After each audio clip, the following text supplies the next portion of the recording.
menjelaskan perubahan sistem kardiovaskuler pada saat kehamilan.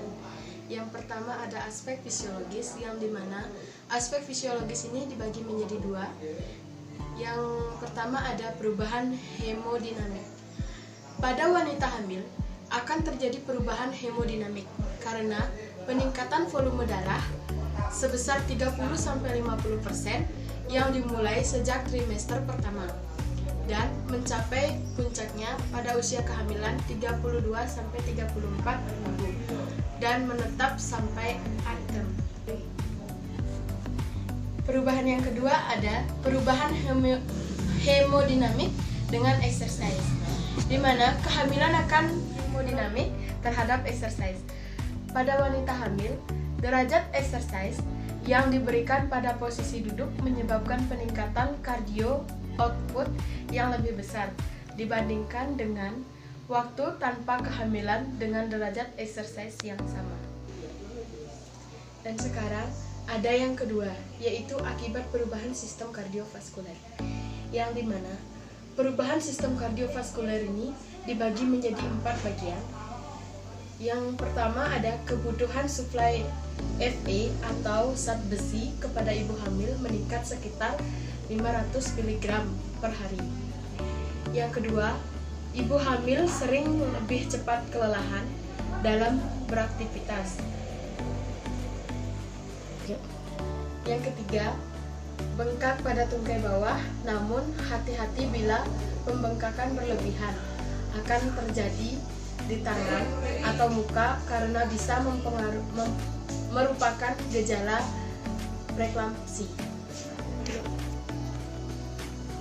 Yang terakhir ada terjadi anemia fisiologis atau keadaan normal Hb 12 gram persen dan hematokrit 35%. Ya. Dan yang kelima ada 10% wanita hamil mengalami hipotensi dan diaforesis bila berada dalam posisi terlentang. Perubahan yang ketiga ada perubahan anatomi pada sistem kardiovaskuler, di mana perubahan anatomi ini dibagi menjadi 5 bagian. Yang pertama ada perubahan otot dinding vertikal atau penebalan otot dinding ventrikel pada trimester pertama. Yang kedua, terjadi dilatasi atau pelebaran secara fisiologis pada jantung. Yang ketiga ada karena volume rongga perut atau abdomen meningkat menyebabkan hipertrofi jantung dan posisi jantung bergeser ke atas dan ke kiri. Yang keempat ada fonokardiogram terdapat splitting atau bunyi jantung.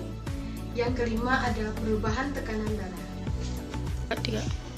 Perubahan yang terakhir perubahan adaptasi kehamilan pada sistem kardiovaskuler, yang dimana adaptasi sistem kardiovaskuler melindungi fungsi fisiologis normal wanita, memenuhi kebutuhan metabolik tubuh saat hamil, dan menyediakan kebutuhan untuk perkembangan dan pertumbuhan janin, yang dimana ini meliputi 3 hal.